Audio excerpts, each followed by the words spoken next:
Yeah, and I'm reading a book by Jack Canfield right now called The Success Principles, and he talks about goal setting and how important it is. And uh, do you do an easy goal or do you do a hard goal?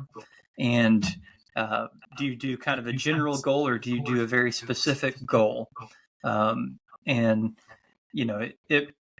I guess an example of a general goal would be, I want to have 6 figures of gross revenue in my law practice. Um, just have that kind of number.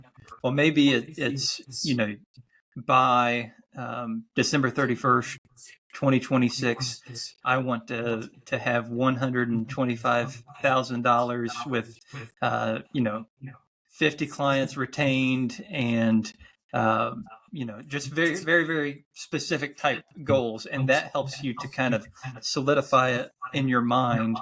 Um, Encourage people to write down very specific goals with kind of a deadline.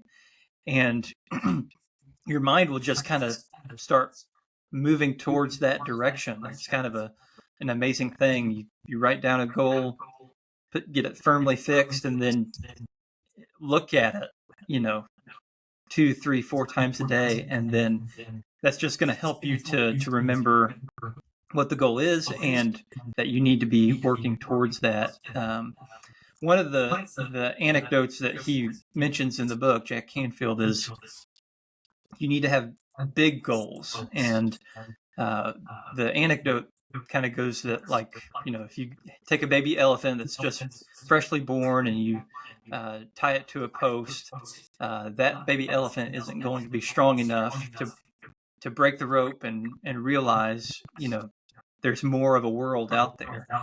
And even as it grows, that baby elephant isn't going to dare to break the rope and try to go somewhere else because that world is all that the baby elephant has known. So he says, don't be a baby elephant, kind of break the rope, have big goals, understand that there's a world of possibilities out there, approach life with an optimistic viewpoint. And I think that's really important. You even for those that are in established solo and small firm practices, I believe that you're either growing or you're shrinking. So, you really need to push the envelope, continue to grow, um, so that your firm can stay healthy. Right? You're either, uh, you're either growing or you're dying, kind of. So, encourage people to set big, big goals in 2026. Yeah, and what's the worst that could happen? You might hit it.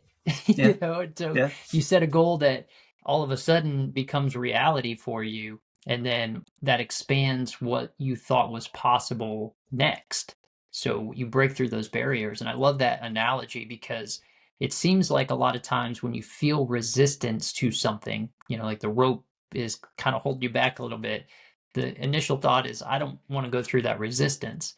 But the freedom that comes on the other end, if you actually break through the rope and you can get to whatever was holding you back, is kind of an incredible thing. And I've seen it time and time again in my career where the goals that I set out, if I'm intentional about reviewing them and measuring to them, we hit them.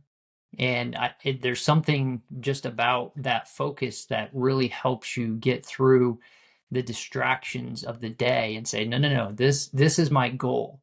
And I think you'll find when you're committed to those goals, if you're tempted, so to speak, to do something different. Hey, I was going to pay off this loan, for example, but maybe I'll use the money over here. That that's going to put you in tension with yourself, right? If we're mind, will, and emotion, you're going to have mm-hmm. some conflict internally that says, I don't feel I don't feel connected on this particular thing. And so you got to keep all that alignment going as well. Set that intention of this is what I want to do and stick to it in the face of the distractions of the year that may come along. Because, well, maybe I should set this aside for an emergency, or maybe I should do this or that.